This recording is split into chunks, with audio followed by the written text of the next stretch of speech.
So understanding the future and the dynamics of the world, of our country, of our city, we can actually understand what are those important areas and what are the priorities, because we cannot simply invest in everything. So we need to make some smart choices using our limited resources. Foresight helps to link science, technology, and innovation into wider issues like social development, environmental development, political developments, and economic development. So science, technology, innovation are key drivers of all developments in these different spheres. And foresight is at the same time, it's creative and sometimes disturbing with some new ideas. Sometimes people will come up with some ridiculous ideas. Sometimes ridiculous is a good thing, because if everybody agrees actually with the idea, then that means it is already known to everyone. If an idea is ridiculous, there might be a potential in that also. So sometimes foresight can be creative and disturbing in that sense. And looking into the future and using some evidence actually to build this future also helps us to understand what kind of dynamics are emerging. If we look at the future, no matter if we look into the future or not, actually the future will be there. And if we don't plan it, someone else will do it. So if we would like to live our own future instead of being actors in someone else's future, we need to do foresight activities. We need to do these activities in a kind of participative nature, by bringing in new perspectives, innovative ideas, and then putting this into practice. We do this in a kind of way that we bring all these different actors together in a participatory way, because we want to make this process as transparent as possible. Governments use foresight to identify science, technology, and innovation priorities. They are well aware that science, technology, and innovation are very important for the future of the country and socioeconomic development. And they allocate limited funds for certain scientific and technological areas. For example, in Russia, we see that the government is prioritizing biotechnologies, nanotechnologies, energy technologies, information and communication technologies, natural resources, and so on. Because actually these are some key and critical areas for countries' development. And funds are actually allocated into those areas so that some kind of development and advancement can be achieved in these areas, and not only for the needs of the country, but also to develop some new markets in the world and to increase the competitive power of the country. So while increasing citizens' quality of lives, new developments, new ideas in science and technology and innovation bring us opportunities to create wealth for our nations. As I said, today we are not talking about whether we should do foresight or not. There are a number of countries in the world which have been engaged in foresight. The activities started in Japan in the early 70s as a kind of first national foresight exercise to prioritize and to plan science, technology, and innovation strategies. And later we saw that in a couple of decades, it has spread around the world. Today, a number of countries in the world have been engaged in foresight activities as an instrument for developing new strategies for the future-oriented strategies. And these are applied in all sorts of different sectors, in all sorts of different areas. So we see that agriculture, mining, manufacturing, energy, education, health, and all sorts of sectors are actually subject to foresight activities we are doing in all around the world. We are using some tools and instruments. So it is actually not only kind of a conceptual idea of looking into the future, we have some processes and tools. We help actually people, we help policymakers, we help decision and strategy makers with these tools and give them some kind of a process and methodology so that they can take these steps and design these futures. As you see, our methodological toolbox is developing very fast, and then it has actually a number of methods and tools ranging from quantitative, qualitative, and semi-quantitative, which we can use for different processes, different phases of foresight activity. At the beginning of the 90s, we had only a couple of methods which were used for foresight, mainly Delphi, for example, expert surveys, or some future scenarios or roadmaps. As of today, we have about 50 plus methods, and we can use a mixture of all these methods for foresight activities. So our methodological toolbox is continuously growing, and information and communication technologies are giving a lot of opportunities, a lot of new opportunities actually, to get some future-oriented intelligence, to get some information, to identify some trends which will shape the future, and then we can actually have more informed scenarios, more informed strategies, and more informed policies, and increase the possibilities for participation, for example, not only by physically bringing different actors and then populating them around the table, but also reaching different layers of the society by using social networks, for example, and by understanding patterns, by digging into this information and recognizing some patterns, and then identifying some of the issues and addressing those problems. So there are a number of methods we are using today in foresight, and we are using them in combination with each other. So in these pictures, you can see that we started using increasingly different methods and then integrating them with each other. And the island of methods in the picture, as you see as we go through it, it is growing. So there are some methods, for example, for creativity. There are methods for gathering together evidence from the past and then to use for the future. There are methods to provide interaction between different stakeholders. And there are all sorts of other methods actually to enable thinking about the future in a creative and constructive way. So we are continuously monitoring actually how foresight activity is also evolving. Foresight is changing the world, and the world is changing the foresight activity. So if we look from the beginning that foresight was used mainly for defense purposes, technology foresight, they were called, and now foresight is used for all sorts of purposes. Over time, it moved from prediction to alternative futures, to participative futures, to innovative futures. So we see that the activity is evolving in time, and it is used in all sorts of different spheres, like business and economics, like strategy, like different engineering fields, and like STI, science, technology, and innovation policy, and for all sorts of purposes. And now our task is actually to understand, as researchers in foresight, now our task is to understand how the world is evolving, how things are changing, how things are moving, and how we can develop our ability to foresee the future in line with this changing world. So we need to understand actually which direction the world is going so that we can develop a methodology and the process to look into the future of this new world, because it's a very dynamic system, and we need to understand its dynamics. Foresight has a number of sites of application. So we started seeing that it is used in business and economics, it is used in engineering, it is used in science, technology, and innovation policy fields, and all of these are using some different methods and processes according to their needs. Foresight activity is evolving as the world is changing. So foresight actually changes the world. It brings and introduces some new ideas to change the world, and it is also affected by the changes in the world.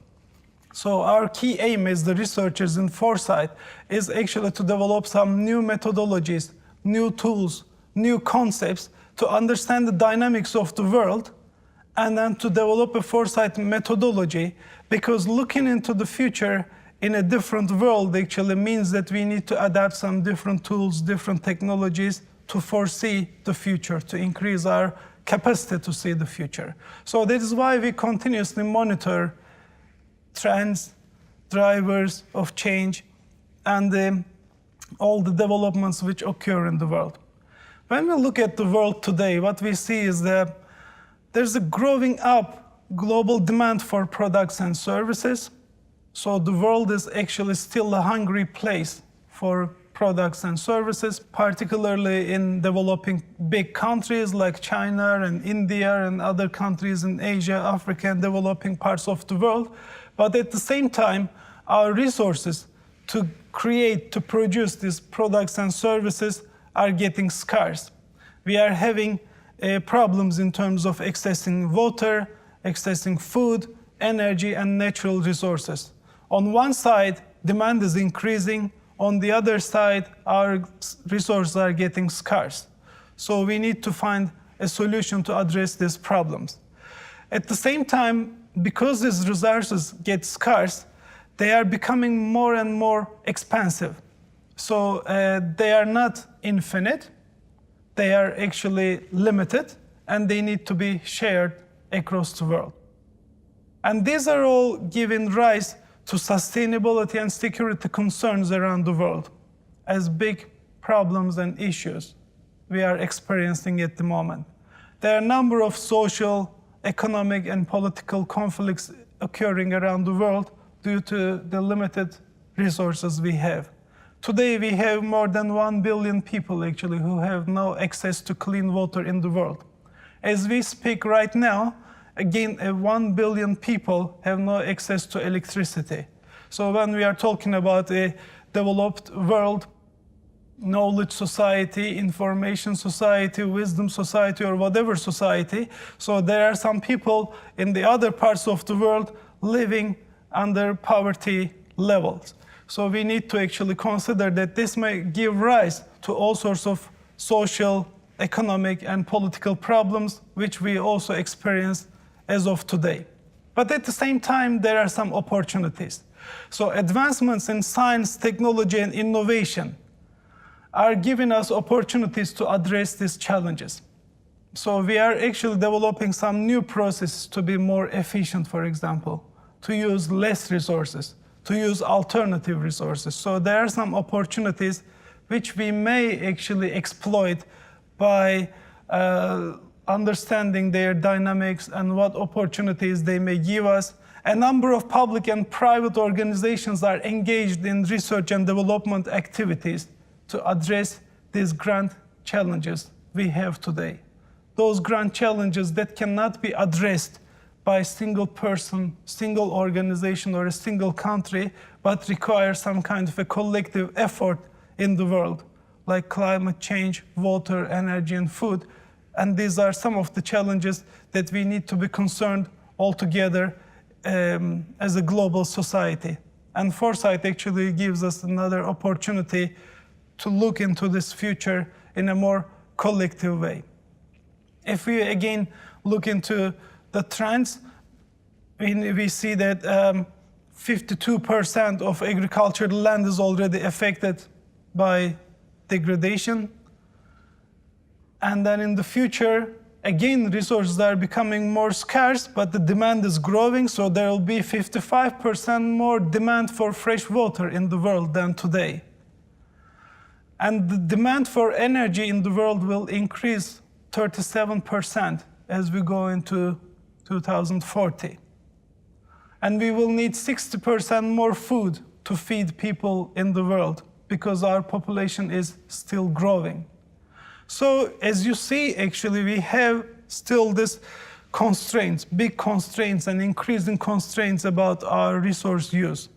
And we need to be prepared for this future, and we need to develop some innovative ideas to stay at the leading edge, to be more resilient, and actually to bring some kind of social, economic, and political stability in the world. And we need to understand the dynamics of change. The world we are talking about now is a very complex system, as is shown in this picture. So there are interests by many different stakeholders. There are dynamics social dynamics, for example, changing society, again, evolution, sociocultural evolution, population growth, urbanization. We are having more and more people living in cities than small villages and towns, and which actually decreases the supply of food for populations living in the world. And our very useful and very productive agricultural land is continuously constrained by this urban development. So we need to actually understand how all this kind of negative developments may bring some kind of threats into our systems while we are experiencing growing demand for everything. And there's the industrial activity.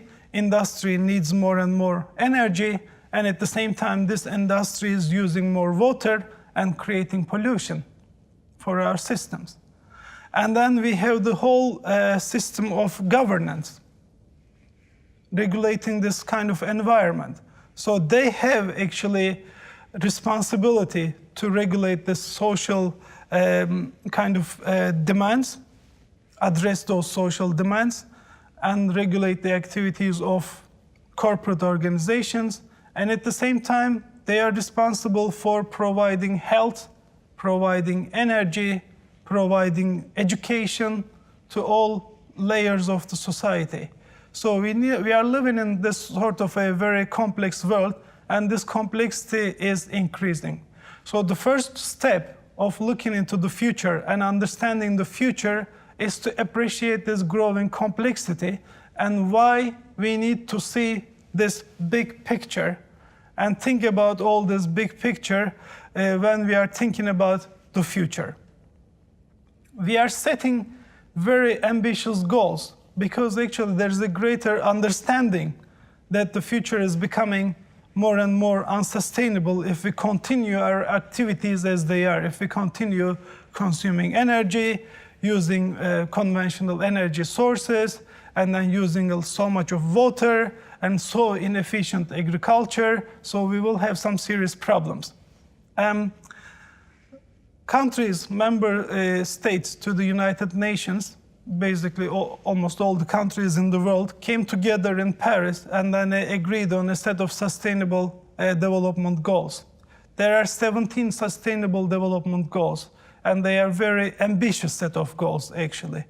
So they are looking into the future, and they are aiming by 2030 there will be no poverty, zero hunger, good health and well-being, quality education, gender equality, and so on.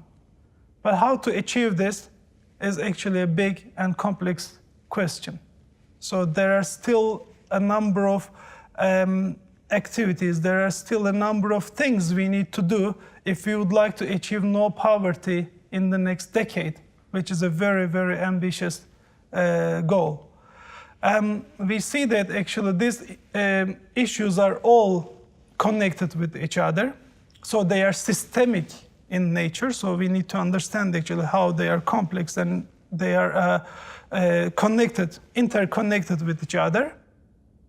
And they need some kind of holistic view, not only in terms of view, but also in terms of holistic policy making. So Ministry of Economy, Health, Agriculture, Science, Technology, for example, in governments or in universities, these different departments should come together and work together. So our issues are becoming more and more connected and requiring more and more interdisciplinary work, interdisciplinary approach, and which require then more customized targets, coordinated strategies, and some policies for intervention, commitment, and to achieve some real impact.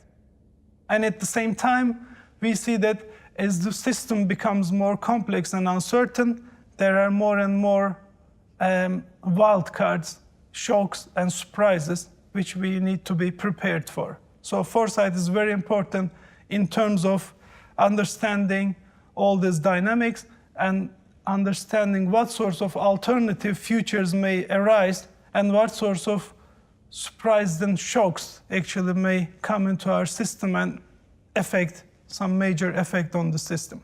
So all this requires us to look at adopt a systemic view of the future, not only in terms of systemic view of issues, but systemic view of actors and systemic view of processes and foresight processes. Systemic view of issues.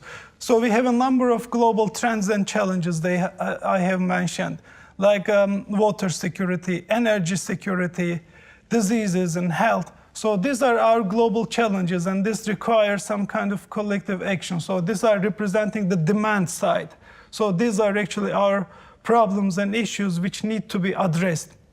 And we have at the same time some supply dynamics. Science, technology, and innovation give us great opportunities to address these problems.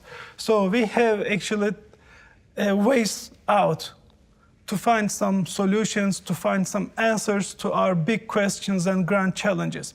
All the developments in information and communication technologies, biotechnologies, medicine and healthcare, new materials, environmental management, transport systems, energy efficiency, energy saving, these are all actually giving us opportunities to address those grand challenges that we are experiencing. But we need to understand again this kind of big system and how things are interconnected and how technologies actually may help to address our global challenges and grand challenges. For example, the use of information and communication technologies as a kind of a platform technology would help to improve, for example, our water problems. We can use this, for example, for more precision agriculture. We can give water to individual plants, for example, as they require. We can use this information and communication systems to control our energy systems, to make them more efficient and smarter. And we can use all actually sorts of technologies like material technologies, like medicine and healthcare technologies to improve our quality of lives. So again, just another representation. So we need to understand that when we are talking about one, for example, issue, which is one of the biggest issues, energy, the energy is not only a local issue. So there are a number of layers, there are a number of levels that we need to be concerned with. The process actually starts with the extraction of energy from nature and then goes all the way to our homes on how we make use of this energy with all those intermediate steps at the national, regional, and city levels. So this picture is just giving an example of how actually our systems have multiple layers, multiple levels of governance, and how different stakeholders and actors should be engaged in this system. We need to understand this kind of a systemic nature of issues and also the systemic nature of actors. At the beginning, we were talking about government, industry, and academia as the main actors and stakeholders. But as of today, if we look at the value-added cycle, we see that the number of actors is increasing rapidly. So we have all sorts of firms, large and small, medium-sized enterprises, trade associations, bank and finance, technology transfer organizations, higher education institutions, public research institutions, research centers, governments, all service providers, and complementary product producers, and all the training and knowledge transfer institutions behind them, research and technical skills, managerial and service support, component, machinery producers, and all specialized infrastructures, suppliers and distributors of all this. So we see that actually we need to understand the systemic nature of actors also. We need some coordinated actions between all these actors. So they need some kind of an alignment between them, and this needs to be a strategic alignment so that we can actually position our institutions in our regions, in our cities, in our country, according to their requirements, their collaboration needs, their markets, and their supply chains, and then create some kind of complementarities between them, and then enable networking. So we need to link institutions, our business structures, our knowledge infrastructure, and our social capital with each other in a systemic way. And Foresight actually helps us to have this kind of a systemic view of issues by bringing all these different elements together, policy-related elements together. So Foresight is there actually to formulate policies, and Foresight does it in a kind of a more participative way. Participative way brings all these different actors together, and not only in terms of their expectations, but also in terms of their expertise. So they actually bring some legitimation into the project and legitimize the whole process. And then Foresight is prospective with a longer-term focus. So prospective, participative, and policy-oriented activity. So we understand that we are living in a systemic world. We are living in the system of different actors. So our process of looking into the future should be systemic also. So this is the dynamics of the new world.